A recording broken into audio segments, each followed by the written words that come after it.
So this video is all about what is our role as leaders in these groups. And I hope the goal is just one, to empower you in helping you think through what your role is, and then also to encourage you that you can do this. So what's really important to remember is that on the one end of the spectrum, these groups do have defined leaders. You've been working with a leader, and then now you're going to be a leader yourself. But on the other end of the spectrum, it's important to remember who these leaders are not. So a few things that who you don't have to be. One, the leader is not the spiritual guru of the group. So you do not have to be the Bible answer person, the person who's always handing down the sage advice, who everyone looks to for advice on discipleship and things like that. This is not who you're called to be at all. And this might just be all you need to hear in this video. Second, you are not called to be the main decision maker of the group. So it's not always on you to be thinking about which book of the Bible you're going to read next, or exactly what questions you ask of the text, or what questions you ask to surface obedience and mission and accountability. It's not on you to determine things like where all you're going to meet and when someone has to miss, how do they phone in? It might start out that way, the first couple weeks, or first couple months of the year, you giving more direction in terms of some of these specifics, but you are also not called to be the main decision maker of the group.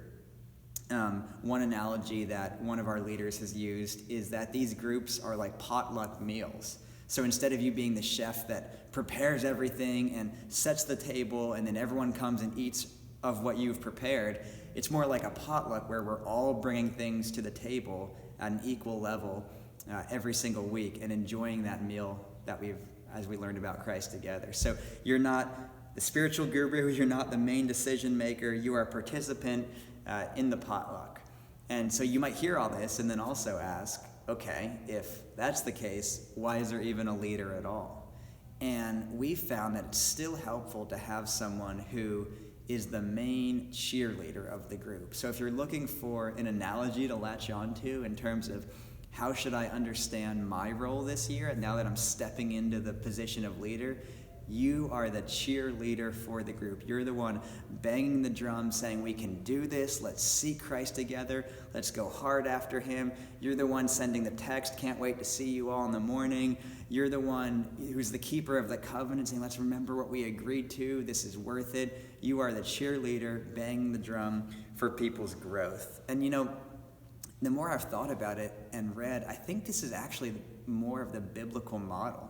So even, for example, in 2 Timothy, when Paul's talking a lot in that letter about discipleship to Timothy, he says to Timothy at this one point in 2 Timothy 3:10, he says, "You, Timothy, however, have followed my teaching, my conduct, my aim in life, my faith, my patience, my love, my steadfastness, my persecutions, my suffering." And so he gives this whole list of things that Timothy has followed in his example in Paul, and only one of them is teaching. So he's saying, there is this sense, Timothy, in which as I'm discipling you, you're learning some of my teaching. There's going to be things that maybe you were quite memorable that people brought to your group Bible discussions over this past year that you've already thought to yourself. I'd love to bring that out as we go into this next year. But it's so much more holistic than that. It says that Timothy had followed his conduct and his aim in life. And so more important, I think, than the teaching was that Timothy picked up from Paul a whole way of relating to Jesus Christ and a whole way of aiming his life at knowing Christ. And Paul, honestly, was the first one to say, I'm not perfect. I haven't arrived. In Philippians 3, he actually says it twice. He says, not that I've already obtained this meaning this fellowship and intimacy with Christ. Not that I've already obtained this, or I'm already perfect, because I'm not. But I press on to make it my own, because Jesus Christ has made me his own. And then he says it again, brothers, I do not consider that I have made it my own yet. But one thing I do, forgetting what lies behind and straining forward to what lies ahead, I press on towards the goal for the prize of the upward call of God in Christ Jesus. And so, yes, people are looking at us, but they're not looking at our perfection or our wisdom. They're looking at how we humbly shape our lives to be going hard after Jesus in all of our imperfections. So you are the cheerleader, cheering people on and modeling what it looks like to imperfectly and yet passionately pursue Christ yourself. Two implications of this. One is just be free from pressure. I've already said it, but you don't have to have it all together because you don't. Paul himself said, I've not already obtained this. Be free from pressure. And then second, this means that you can be open to a really wide range of people who you invite into your groups.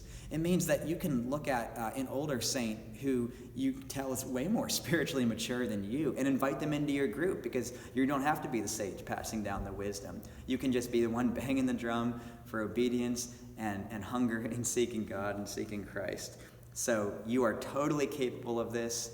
God is with you. I love in Matthew 28 where Jesus says, behold, I am with you always to the end of the age. He means as you go and make disciples, as you be about this task, I am with you in enabling power. So you're not the guru, you're not the answer person, you're not the decision maker. You are the cheerleader for seeking after God.